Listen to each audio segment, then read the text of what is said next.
যারা বেশি চিন্তিত, যাদের ভিডিওতে ভিউজ আসছে না, আজকের এই ভিডিওটি তাদের জন্য।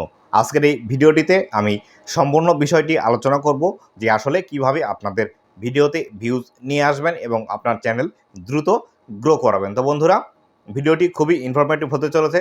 ভিডিওটি অবশ্যই সম্পূর্ণ দেখার চেষ্টা করুন। যদি ভিডিওটি সম্পূর্ণ দেখেন আর ভিডিওতে যে টিপসগুলো আমি শেয়ার করব সেই টিপসগুলো যদি আপনি অ্যাপ্লাই করেন, তাহলে কিন্তু আপনার ভিডিওতে 100% ভিউজ আসবে এবং আপনার চ্যানেলটি কিন্তু দ্রুত গ্রো হবে। তো বন্ধুরা, চলুন শুরু করি আজকের ভিডিও।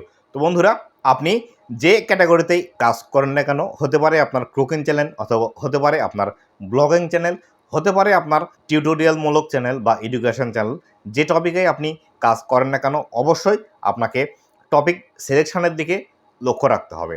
আপনার যে ক্যাটাগরির যে টপিকটি রয়েছে, অবশ্যই সেই টপিকটি আপনাকে আগে সিলেক্ট করতে হবে এবং অবশ্যই যে টপিকগুলো আপনি সিলেক্ট করবেন সেই টপিকগুলোর আপনার অডিয়েন্সের প্রতি কেমন ডিমান্ড রয়েছে সেটি আপনাকে জানতে হবে। যদি আপনি অডিয়েন্সের বিষয়টি খেয়াল করে ভিডিওগুলো তৈরি করেন, তবে কিন্তু আপনার ভিডিওতে হিউজ পরিমাণ ভিউজ আসার সম্ভাবনা রয়েছে। যদি আপনার ইচ্ছা মতো আপনি ভিডিও তৈরি করেন বা আপনার মন চাইলেও যে একটি বিষয়ে আমার ভিডিও তৈরি করা উচিত, সেই বিষয়টি নিয়ে আপনি ভিডিও তৈরি করলেন, তাহলে কিন্তু আপনার ভিডিওতে কখনোই ভিউজ আসবে না। কেননা আপনি যে ভিডিওগুলো তৈরি করছেন সেগুলো কিন্তু আপনার নিজের প্রয়োজনে বা আপনি সেই ভিডিওগুলো নিজে দেখবেন না।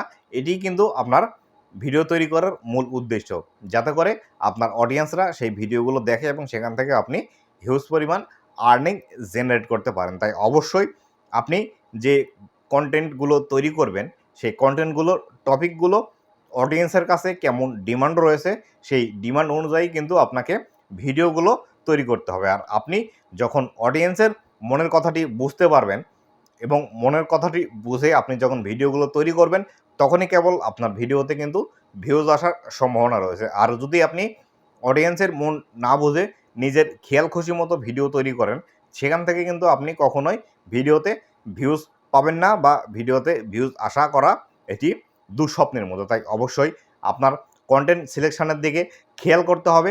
আপনি যত ভালো করে কন্টেন্ট সিলেকশন করতে পারবেন, তত কিন্তু আপনার ভিডিওতে ভিউজ আসার সম্ভাবনা রয়েছে। তো বন্ধুরা, দ্বিতীয় নাম্বার যে পয়েন্টটি রয়েছে সেটি হলো ট্রেন্ডিং টপিক।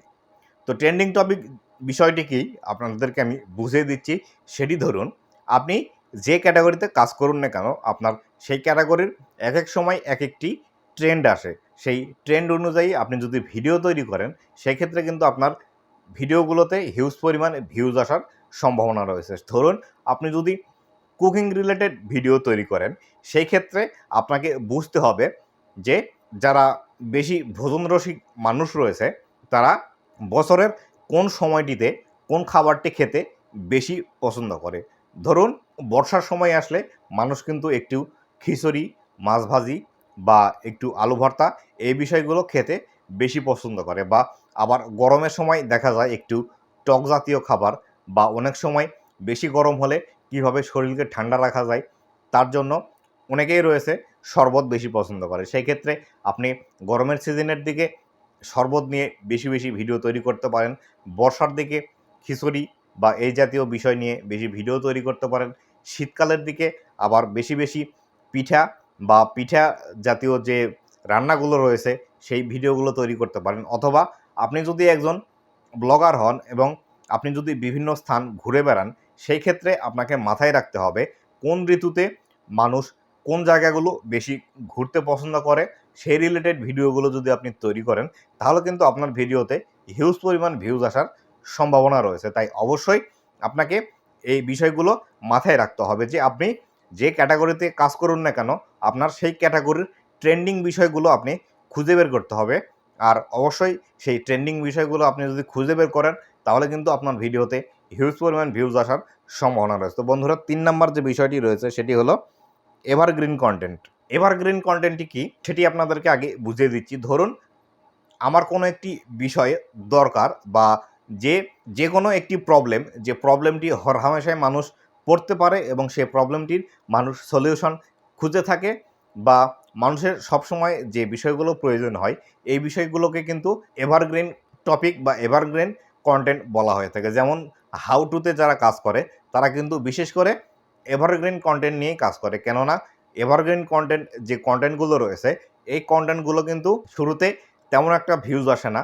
১-২ মাস পর বা অনেক সময় দেখা যায় ১ সপ্তাহ ২ সপ্তাহ পর সেই ভিডিওগুলোতে সার্চ থেকে ভিউজ আসা শুরু করে এবং লাইফ টাইম সেই ভিডিওগুলোতে ভিউজ আসতেই থাকে। এর ফলশ্রুতিতে নতুন নতুন দর্শকগুলো চ্যানেলের সাথে যুক্ত হয় এবং চ্যানেল কিন্তু একটি নির্দিষ্ট স্কেলে গ্রো হতে থাকে এবং ভিডিওতেও কিন্তু হিউজ পরিমাণ ভিউজ আসতে থাকে এবং সেই ভিউজের পরিবর্তে কিন্তু সেখানে সাবস্ক্রাইবারও অ্যাড হয়। তাই অবশ্যই আপনি যে ক্যাটাগরিতে কাজ করেন সেই ক্যাটাগরির এভারগ্রিন কন্টেন্ট কোনগুলো রয়েছে সেই কন্টেন্টগুলো খুঁজে বের করুন এবং সেই কন্টেন্টগুলো খুঁজে আপনাকে অবশ্যই সেই কন্টেন্টগুলো কাভার করে ভিডিও তৈরি করতে হবে। যদি আপনি সেই এভারগ্রিন কন্টেন্টগুলো কাভার করে ভিডিও তৈরি করেন আপনার ভিডিওতে কিন্তু হিউজ পরিমাণ ভিউজ আসবে। যদিও প্রথম দিকে একটু ভিউজ কম আসে এবং পরবর্তীতে সেই ভিউজ কিন্তু ডাবল ট্রিপল কিন্তু হয়ে যায়। তাই অবশ্যই আপনাকে এভারগ্রিন কন্টেন্ট মেইনটেইন করেই ভিডিওগুলো তৈরি করতে হবে। তো বন্ধুরা ৪ নাম্বার যে বিষয়টি আছে সেটি হলো ট্রিপল টি ফর্মুলা। এই ট্রিপল টির মধ্যে টাইটেল, ট্যাগ এবং থাম্বনেল যে বিষয়টি রয়েছে এই ৩টি বিষয় এখানে পড়ে। বন্ধুরা একটি ভিডিওতে ভিউজ কেমন আসবে বা সেখানে দর্শক কেমন সেই ভিডিওর প্রতি ইন্টারেস্ট দেখাবে সেটি কিন্তু এই ৩টি বিষয়ের উপর অনেকাংশেই নির্ভর করে। কেননা আপনি যখন একটি ভিডিওর টাইটেল সুন্দরভাবে লিখে দিবেন সেক্ষেত্রে কিন্তু সেখানে এসইও হওয়ার সম্ভাবনা রয়েছে। আর একটি ভিডিও ভালোভাবে এসইও হলে সেখান থেকে কিন্তু বিভিন্ন উপায়ে ভিউজ আসা শুরু হয়। আর ২ নাম্বার যে বিষয়টি রয়েছে সেটি হলো দেখুন ট্যাগ। আপনার ভিডিওতে যত বেশি বা যত সুন্দরভাবে ট্যাগসগুলো ইউজ করবেন সেই ট্যাগসগুলো দিয়ে কিন্তু আপনার ভিডিও র‍্যাঙ্ক করবে এবং যখন সেই নির্দিষ্ট কিওয়ার্ডগুলো দিয়ে যখন কোনো অডিয়েন্স ভিডিওগুলো সার্চ করবে তখন কিন্তু সেখানে র‍্যাঙ্ক হওয়ার সম্ভাবনা রয়েছে। আর যখন আপনার একটি ভিডিও র‍্যাঙ্ক হবে সেখানে কিন্তু অটোমেটিক্যালি ভিউজ আসা শুরু হবে। তো বন্ধুরা থাম্বনেলের যে বিষয়টি রয়েছে সেটি হলো আপনি কন্টেন্ট কোয়ালিটি, কন্টেন্টের ইনফরমেশন বা এন্টারটেইনমেন্ট ভ্যালু যেটিই বেশি ভালো প্রোভাইড করেন না কেন আপনার যদি থাম্বনেল কোয়ালিটি ভালো না হয় সেক্ষেত্রে কিন্তু আপনার ভিডিওতে ক্লিক আসবে না এবং ক্লিক না আসলে কিন্তু আপনার সেখান থেকে ভিউজ আসবে না। তাই অবশ্যই আপনাকে কিন্তু থাম্বনেলের প্রতি একটি বিশেষ গুরুত্ব দেওয়া উচিত। আপনি যদি থাম্বনেলের প্রতি বিশেষ গুরুত্ব দেন তবেই কিন্তু আপনার ভিডিওতে ভিউজ আসার সম্ভাবনা রয়েছে। এবং সর্বশেষ যে বিষয়টির উল্লেখ করব সেটি হলো ভিডিও এসইও। তো বন্ধুরা ভিডিও এসইওর এই বিষয়টি অনেক ইউটিউবার রয়েছে তারা কিন্তু বিষয়টি এড়িয়ে যায় বা তারা এই এসইও সম্পর্কে খুব একটি স্পষ্ট ধারণা দেয় না। যার ফলশ্রুতিতে যারা নতুন নতুন ইউটিউবার রয়েছে তারা কিন্তু ইউটিউবে এসে এই এসইওর বিষয়টি একদম মাথায় নেয় না। আর যার ফলশ্রুতিতে তাদের ভিডিওতে কিন্তু ভিউজ আসে না। একটি ভিডিওতে যখন আপনি হিউজ পরিমাণ ভিউজ নিয়ে আসতে চাইবেন অবশ্যই আপনার সেই ভিডিওটি প্রপার এসইও করতে হবে। প্রপার এসইও করার জন্য অবশ্যই আপনাকে একটি ভালো মানের কিওয়ার্ড সিলেক্ট করতে হবে এবং সেই কিওয়ার্ডটি সিলেক্ট করে সেই কিওয়ার্ডটি টাইটেলের মধ্যে, ট্যাক্সের মধ্যে, ডেসক্রিপশনের মধ্যে এবং আপনার যে ভিডিওর থাম্বনেলটি রয়েছে থাম্বনেলের হেডলাইনের মধ্যেও কিন্তু সেই কিওয়ার্ডটি আপনাকে অ্যাড করতে হবে। আপনার এই কাজগুলো আপনি যত ভালো করে করতে পারবেন আপনার এসইও র্যাঙ্কিং তত বেশি ভালো হবে। তাই অবশ্যই ইউটিউবে কাজ করতে এসে এসইওকে কখনোই বাদ দেওয়া যাবে না। আপনি যদি এসইওকে বাদ দেন তাহলে কিন্তু ইউটিউবে আপনার ভিউজগুলো কখনোই সেই পরিমাণে আসবে না। তাই অবশ্যই এসইওকে নিয়েই আপনার অবশ্যই কাজ করতে হবে। আর এই বিষয়গুলো মেনে আপনি যদি ইউটিউবে কাজ করেন তবে আপনার ভিডিওতে হিউজ পরিমাণ ভিউজ আসার সম্ভাবনা রয়েছে। তো বন্ধুরা আজকের ভিডিও এ পর্যন্তই। আজকের এই ভিডিওটিতে যে টপিকগুলো আলোচনা করলাম যদি আপনাদের এই টপিকগুলোর ডেডিকেটেড একটি করে ভিডিও প্রয়োজন হয়ে থাকে বা আপনারা যদি এই বিষয়গুলো সম্পর্কে আরও বিস্তারিত জানতে চান তাহলে অবশ্যই আমাকে কমেন্টের মাধ্যমে জানাবেন। আমি আজকের এই ভিডিওটিতে যে 5টি বিষয় উল্লেখ করেছি এই 5টি বিষয়ের ডেডিকেটেড ভিডিওগুলো আপনাদের সামনে কিন্তু নিয়ে আসার চেষ্টা করব। তো বন্ধুরা শেষ করছি আজকের ভিডিও। আবারও দেখা হবে নতুন কোনো ভিডিওতে। ততদিন পর্যন্ত ভালো থাকুন, সুস্থ থাকুন আর অবশ্যই আমার চ্যানেলের সাথেই থাকুন। ধন্যবাদ সবাইকে।